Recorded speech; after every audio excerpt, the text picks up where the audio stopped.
టైంలో చూసి ఈ అరుపులు ఇదంతా చూసి కూడా ఏమి పట్టనటువంటి వాళ్ళు నేరస్తులే. హోటల్లో ఉంచినప్పుడు చెక్ చేశారు కదా, అతను సాక్షి అవుతాడు.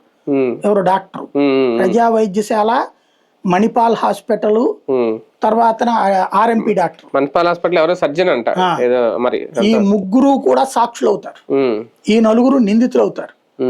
ఆ తర్వాత ఈ కేసులో శవాన్ని తీసుకెళ్లి బస్టాండ్ లో పడేయమని చెప్పినోడు నేరస్తుడు అవుతాడు.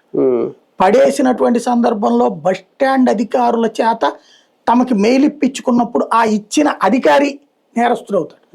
ఇచ్చిన తర్వాత ఆ శవాన్ని వాస్తవంగా యాజ్ ఫర్ నామ్స్ ఏంటంటే వారం రోజుల పాటు ఫ్రీజర్లో పెట్టాలి. ఆ శవానికి సంబంధించిన ఫోటోలు అన్ని పేపర్లకి టీవీలకు ఇవ్వాలి.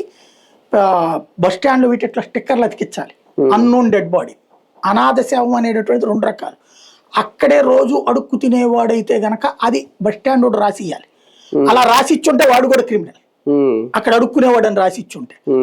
అలా కాకుండా ఇవాళ అక్కడ పడుందంటే గనక వీళ్ళు ఖచ్చితంగా పేపర్లకి టీవీలకు ఇవ్వాలి, చూపించాలి. అలా చూపించకుండా అది కూడా వారం రోజులు మార్చురీలో ఉంచాలి.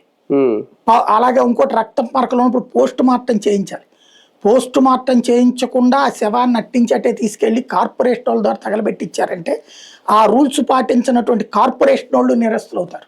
అంతేగా, ఈ తగలబెట్టినటువంటి అప్పుడున్న కానిస్టేబుల్ నేరస్తులు అవుతారు.